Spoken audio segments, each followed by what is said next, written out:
Let's talk a little Tampa Bay. They went in to Ford Field. They took Dan Campbell's lunch money, Jared Goff's footballs, and they said, have a nice day. We're going to win this one. Now, I know that a lot of people were probably a little lower on Tampa Bay than they should have been.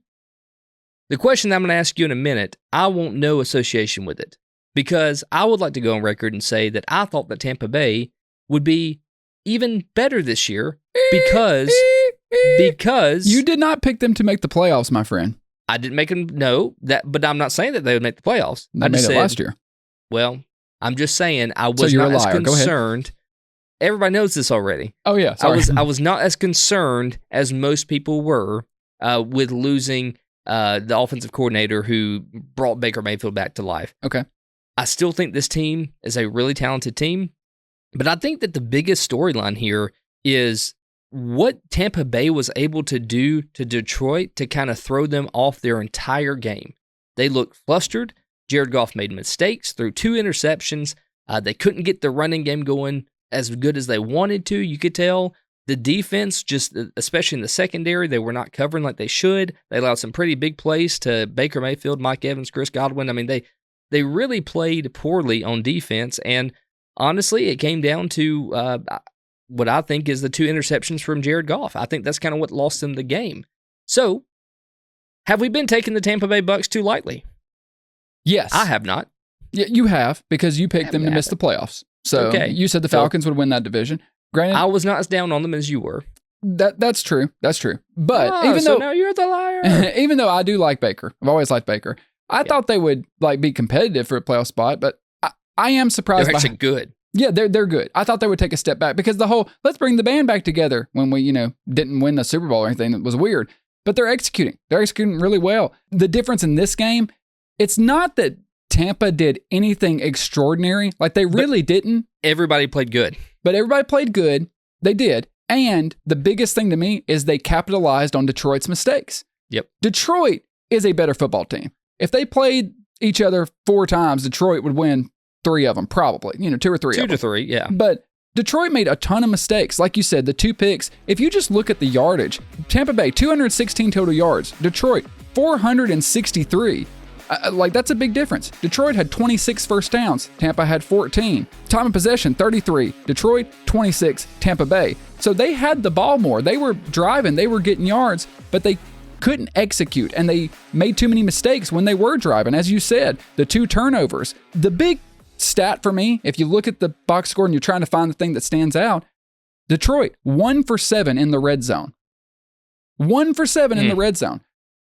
7 red zone trips, and you only get points off of 1 of them.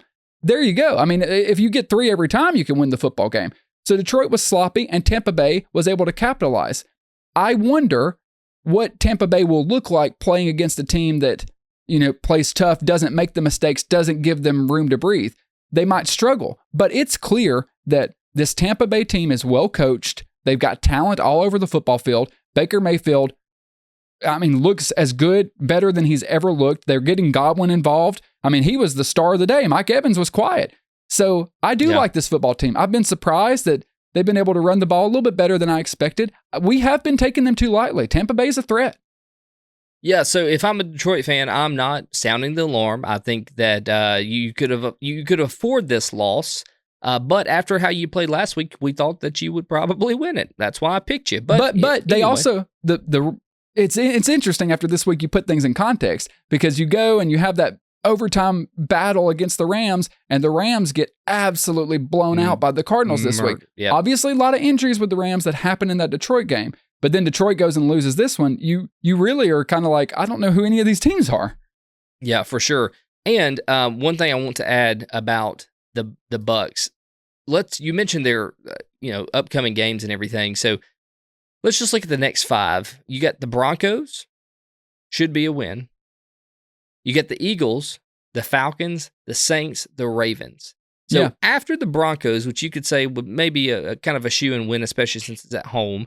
So let's say they win that. But over those next 4 games, the Eagles, the Falcons, the Saints, the Ravens, especially with the Saints, how they've been playing, what would you expect the Bucs record to be after Week 7 against the Ravens? If we just look at Eagles, Falcons, Saints, Ravens, if Tampa Bay comes out of that stretch 2-2 within those games, I'm happy.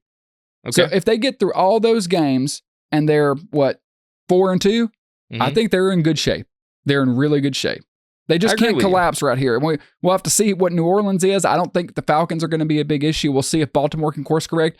I just want to see Tampa be able to do it consistently. I believe they can. But remember last year, it was real up and down, and they were fighting the last week of the season to squeak in to win the NFC South and make the playoffs. So I would like to see them kind of put their foot down and say, we're going to take this division. Everyone's going to have that Tampa Bay New Orleans game circled. If things progress right now, that game's going to tell us a lot about the NFC South, because for the first time in a while, we might have more than one good team in that division.